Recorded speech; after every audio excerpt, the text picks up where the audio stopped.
Hello friends, क्या आपको पता है अंशुल सर जो हमारे आईआईटी बॉम्बे के पास आउट हैं, उनके आईआईटी जेईई केमिस्ट्री में कितने नंबर आए थे? 9 मार्क्स। तो मेरी अभी अंशुल सर से बात हो रही थी। मैंने कहा देखो sir, chemistry is very easy, मैं आपको एक सिंपल सा कंसेप्ट सिखाता हूं और बहुत ही इंटरेस्टिंग तरीके से सिखाऊंगा एंड आप कुछ ना कुछ तो कर जाओगे। तो बोले सर मेरा दिमाग सिर्फ मैथमेटिकली चलता है।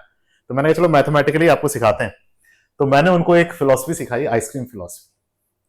अब वो फिलॉसफी कैसी थी?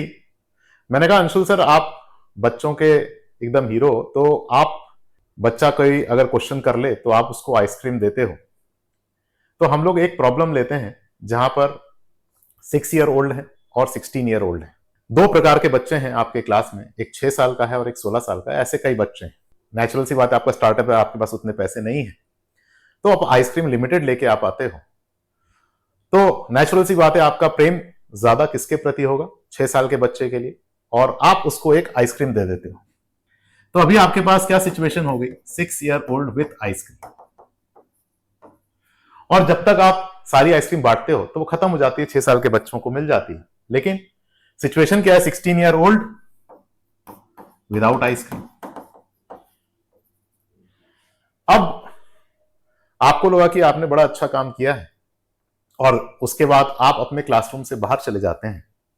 तो थोड़ी देर बाद आप क्या देखते हैं कि 6 ईयर ओल्ड विथ आइसक्रीम और 16 ईयर ओल्ड विदाउट आइसक्रीम जो थे, वो अब हो गए 6 year old without ice cream and 16 year old with ice cream. तो ये बात अंशुल सर सुन के बोलते हैं यार ये तो कॉमन सी बात है, ऐसा तो होगा ही, अनलेस कि बच्चे जो हैं वो बड़े दिलवाले हों। तो मैंने कहा कि सर यही एक कंसेप्ट है जो जेई रेगुलरली पूछता है। बोले कैसे? मैंने देखो, आप ये थोड़ी देर के लिए मान लो कि 6 ईयर ओल्ड जो है वो एक वीक बेस है और 16 ईयर ओल्ड एक स्ट्रॉन्ग बेस है। और ये जो आइसक्रीम है ये एक प्रोटॉन है। प्रोटॉन मतलब H+। और जद्दोजहद जो है वो 6 ईयर ओल्ड और 16 ईयर ओल्ड के बीच में है, जहां पर 16 ईयर ओल्ड जो है वो 6 ईयर ओल्ड से वो H+ को छीन लेगा। यानी कि stronger base will snatch away the H+ or the proton from weaker base, right? यानी कि reaction will go in that direction where, अगर ये बेस स्ट्रॉन्ग है तो it will go in that direction where weaker acid is formed, right? And weaker base is obtained, क्योंकि अब ये base रह गया ना। तो बोले हाँ ये बात अब मुझे समझ गया। मैंने कहा वेरी गुड। अब देखो हम लोग आते हैं क्वेश्चन पे। तो मैंने बोला कि भाई पीके जो है कार्बोनिक एसिड का 6.4 होता है। बोले ये पीके क्या होता है? हम तो सिर्फ एक ही पीके को जानते हैं जहां पीने की बात होती है। मैंने कहा पीके मतलब नेगेटिव लॉगरिथम ऑफ के। के is dissociation constant of acid, और एसिड का डिसोसिएशन कांस्टेंट जितना ज्यादा होगा पीके उतना कम होगा। एसिड का डिसोसिएशन कांस्टेंट यानी कि उसमें से H+ बहुत इजीली निकलता है, और जितना स्मॉल पीके होगा उतना स्ट्रॉन्गर एसिड होगा। बोले अच्छा ठीक है, चलो समझ गया हम। मैंने कहा पीके ऑफ कार्बोनिक एसिड एक्सपेरिमेंटली 6.4 दिया है। तो पूछे वो कि ये याद रखना है? मैंने बिल्कुल भी याद नहीं रखना है, अभी इससे रेफरेंस के लिए, क्योंकि मुझे तो आपको मैथ्स के अकॉर्डिंग समझाना है। बोले ठीक। मैंने कहा अब कंसेप्ट ये है, जो हमने आइसक्रीम फिलॉसफी सीखी उसका कंसेप्ट ये है कि any acid stronger than carbonic acid, यानी कि हर वो एसिड जिसका पीके 6.4 से कम होगा will give brisk effervescence of CO2 from aqueous sodium bicarbonate. बोले एक मिनट फिर से समझाओ। तो मैंने उनको बड़े देसी भाषा में समझाया कि भाई ब्रिस्क एफरवेसेंस का मतलब क्या होता है। जब मैं कोटा में था, कोटा में मैं एक बड़े कोचिंग इंस्टीट्यूट में, आप लोग भी नाम जानते हैं, वहां पढ़ाता था। तो वहां पर मेरे पास बहुत सारे बच्चे बंगाल और बिहार से आते थे। तो उन लोग की जो 10th तक की पढ़ाई है वो कई बार इंग्लिश मीडियम में नहीं हो पाती थी। तो उन्होंने बोला सर अभी हम कोशिश करें समझने का, आप हमें ब्रिस्क एफरवेसेंस का मतलब समझाइए। तो मैंने बोला ब्रिस्क एफरवेसेंस का मतलब होता है, अगर आप गूगल करेंगे तो दैट इज तेज बुदबुदाहट। अब तेज बुदबुदाहट का मतलब आपने देखा होगा, कोल्ड ड्रिंक जो है जब हम उसे शेक करते हैं तो एकदम से उसमें से CO2 बाहर निकल के आती है, जिसकी वजह से कोल्ड ड्रिंक भी साथ में बाहर निकल के आती है। तो दैट ब्रिस्क एफरवेसेंस है ना ऑफ CO2 कब होगा ये? बोले कि इसका रिलेशन आइसक्रीम फिलॉसफी से कैसे? बिल्कुल है, क्योंकि यहां पर बाइकार्बोनेट जो है HCO3- वो H+ छीनेगा। to make H2CO3. H2CO3 is a mixture of H2O and CO2 और CO2 gets evolved. CO2 evolve हो जाएगी. चलो जी, यहां तक की बात तो समझ में आई. तो मैंने कहा कि any acid stronger than carbonic acid. क्यों? क्योंकि वीकर एसिड के डायरेक्शन में रिएक्शन जाएगा. बोले समझ में आ गया मेरे को. मैंने कहा ठीक. अब आप मुझे ये बताओ कि क्या paranitrophenol will give brisk effervescence with aqueous sodium bicarbonate. बोले यार पीके तो बताओ. तो मैंने पीके बताया. मैंने देखो सर पीके इसका है 7.1. बोले देखो पीके इसका कम है, यानी कि वीकर एसिड, यानी कि ब्रिस्क एफरवेसेंस नहीं देगा. मैंने कहा यहीं पे गलत हो गए. बोले कैसे? मैंने देखो हम लोग सिर्फ फिजिकल लगाएं तो भी काम नहीं बनेगा, सिर्फ ऑर्गेनिक लगाएं तो भी काम नहीं बनेगा. यहां पर हम लोग को केमिस्ट्री लगानी है. हम लोग फिजिकल इनऑर्गेनिक अलग कर ही क्यों रहे? और इसका जीता जागता एग्जांपल ये, अगर हम लॉजिकली सोचे तो हाँ ये बात सही है कि 7.1 is a smaller pK than a larger pK than 6.4 which makes it a weaker acid and it should not give a brisk effervescence with aqueous sodium bicarbonate, but it does give, which was asked in JEE Advanced. So the question arises, why is it so? Answer lies in the fact that this is a reversible reaction and it is driven by Le Chatelier principle, which is taught in physical chemistry. The question is from organic chemistry, but we are discussing here only chemistry. So the point is, Le Chatelier principle says if you remove the product, the reaction will go in forward direction. So we do this reaction in an open container so that CO2 gets evolved.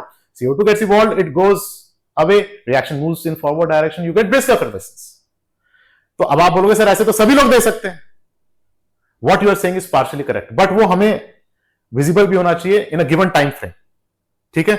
इसका मतलब क्या है कि ये पीके 7.1 जो है ये border line case है.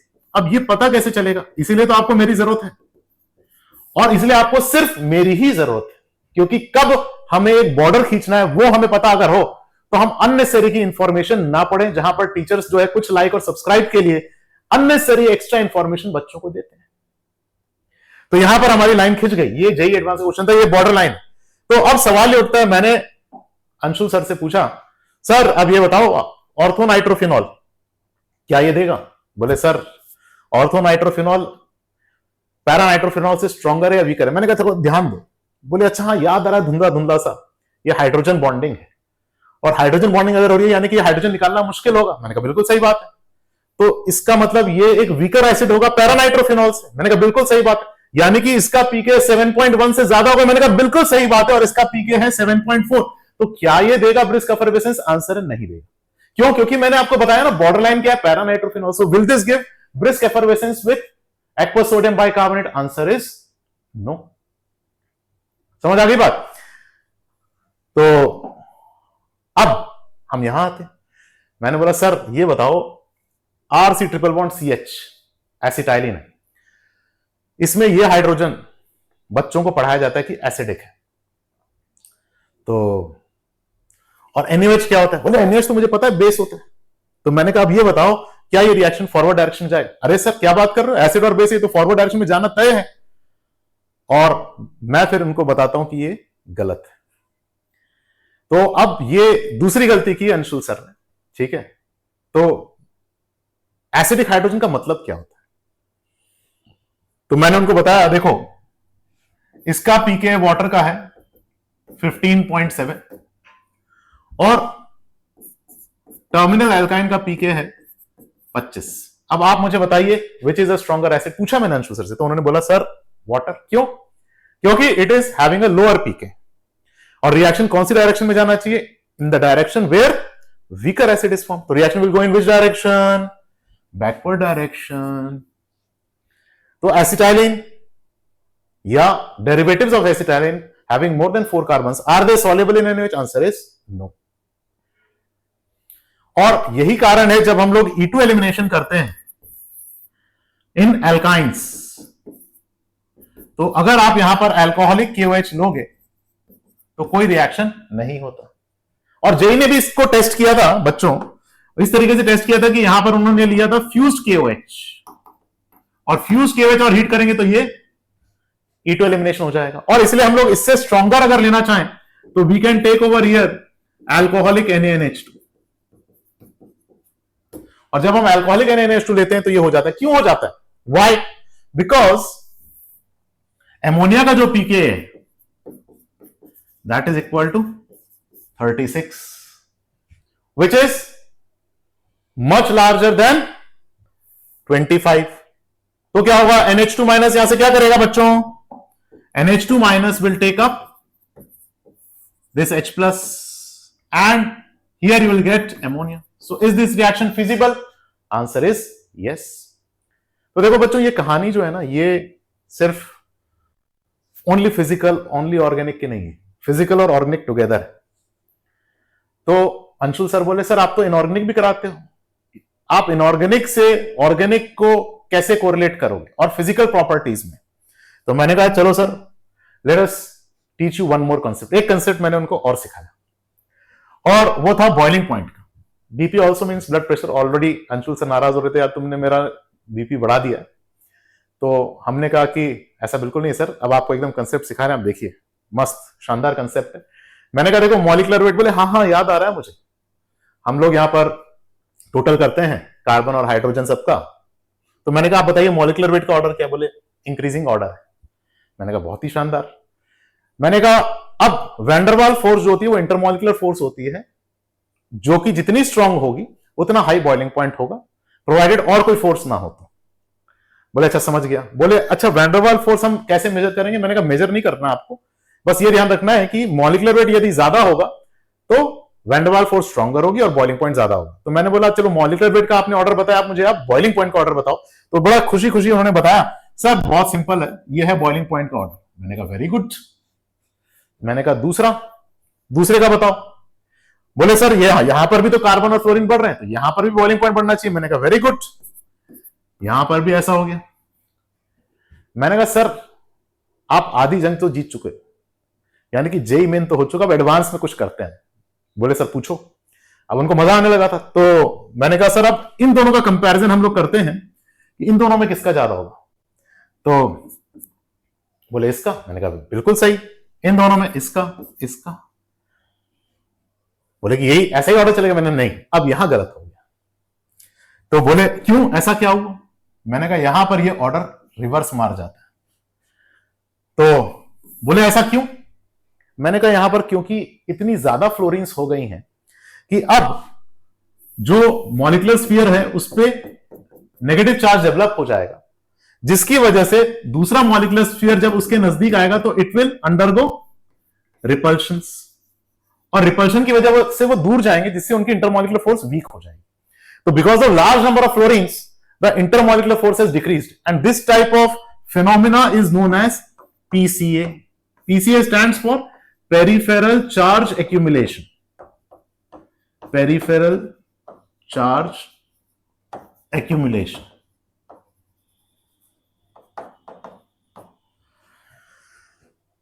तो इसकी वजह से यहां पर बहुत ज्यादा मॉलिक्यूलर स्फीयर पे डेल नेगेटिव आ गया, जो कि रिपेल करेगा दूसरे मॉलिक्यूलर स्फीयर्स को, जिसकी वजह से इंटरमॉलिक्यूलर फोर्स वीक हो जाएगी और बॉइलिंग पॉइंट कम हो जाएगा। अंशुल सर बोले यार मेरा दिमाग जो है ना एकदम दही हो गया। बोले कि यार इतना सब हम कैसे याद रखेंगे? तो मैंने कहा देखो इतना सब है ही नहीं, लिमिटेड है, और जहां से एक्सेप्शंस शुरू होते हैं, एक्सेप्शन तो इनफाइनाइट है, आप कितने ढूंढोगे? हम सब एक एक एक्सेप्शन है इस दुनिया में, बट तब भी हम लोग सब लोग साथ में बैठ के पढ़ रहे हैं और पढ़ा रहे हैं। Why? Because there is something common which we need to identify, and that is why you need a single teacher who can do it for you, who has sufficient experience to know what can be asked and what will not be asked. So that can be and will not be का जो difference जानता है वही आपके लिए suitable teacher है इस particular programme के लिए, and that's why I recommend that you take this ECETSA program. ठीक है, यहां तक बात समझ में आई। और इसी पे फिर मैंने उनको बोला कि अब देखो सर ये है क्वेश्चन, इसमें हमें बॉइलिंग पॉइंट कंपैरिजन करना है। तुरंत सर ने बोला सर यहां पर तो बहुत सारे फ्लोरीन्स दिख रहे हैं और यहां पर नहीं है उतने फ्लोरीन्स, इसका मतलब यहां पर पेरिफेरल चार्ज एक्यूमुलेशन हो रहा होगा, यानी कि बॉइलिंग पॉइंट भले ही ज्यादा हो, I am sorry molecular weight भले ही ज्यादा हो, लेकिन बॉइलिंग पॉइंट इसका कम होगा। मॉलिक्यूलर वेट भले ही ज्यादा हो लेकिन बॉइलिंग पॉइंट इसका कम होगा, due to the same reason which is PCA, peripheral charge accumulation. तो सर ने बोला सर अभी तो मैंने आपसे कहा था कि कुछ इनऑर्गेनिक का लेके आओ, आप यहां पर ऑर्गेनिक और फिजिकली चला रहे हो जब से। तो मैंने कहा सर ये लो क्वेश्चन। मैंने कहा सर सेम लॉजिक, आपको अब ये बताना है SiCl4 और CCl4 इसमें बॉइलिंग पॉइंट किसका ज्यादा होगा। तो सर ने बोला यार मुझे कुछ तो याद आ रहा है, पीरियोडिक टेबल में कार्बन और सिलिकॉन सेम फैमिली के होते हैं, काशी जी में शिव पार्वती मैंने पढ़ा था। मैंने कहा बिल्कुल सही पढ़ा था आपने सर। तो बोले इसका मतलब सिलिकॉन का मास ज्यादा होगा। मैंने कहा हाँ। इसका मतलब इसका मॉलिक्यूलर वेट ज्यादा होगा। मैंने कहा हाँ। तो इसका बॉइलिंग पॉइंट ज्यादा होना चाहिए। मैंने कहा ना, बॉइलिंग पॉइंट इसका ज्यादा होगा। बोले अरे यार, मैंने कहा अभी तो पढ़ाया आपको। तो बोले ऐसा क्यों हुआ, ऐसे तो कहीं भी हो सकता है। मैंने कहा ना, कहीं भी नहीं होगा। तो यहां पर क्यों हो रहा है, यहां पर इसलिए हो रहा है क्योंकि सिलिकॉन और क्लोरीन के बीच में जो इलेक्ट्रोनेगेटिविटी डिफरेंस है दैट इज टू लार्ज। इतना लार्ज इलेक्ट्रोनेगेटिविटी डिफरेंस हो जाता है जिसकी वजह से यहां पर पेरिफेरल चार्ज एक्यूमुलेशन हो जाता है और इंटरमॉलिक्यूलर फोर्स वीक हो जाती है क्योंकि मॉलिक्यूल्स दूर दूर चले जाते हैं, जिसकी वजह से बॉइलिंग पॉइंट कम हो जाता है। And boiling point of that is why carbon tetrachloride is larger than SiCl4। तो फाइनली जो है अंशुल सर ने बोला सर केमिस्ट्री आप ही करो, मैं मैथ्स में ही ठीक हूं। ठीक है, तो ऐसे कई और इंटरैक्शंस आगे मैं आप लोगों के साथ डिस्कस करूंगा जो भी मेरे अंशुल सर के साथ होते हैं। और I am sure you are going to enjoy a lot chemistry at अकेडजा and let's make this learning process a success for us all. Thank you so much. Learn, like, subscribe, purchase Acadza Dost because that is your lifeline for your JEE preparation. Thank you so much.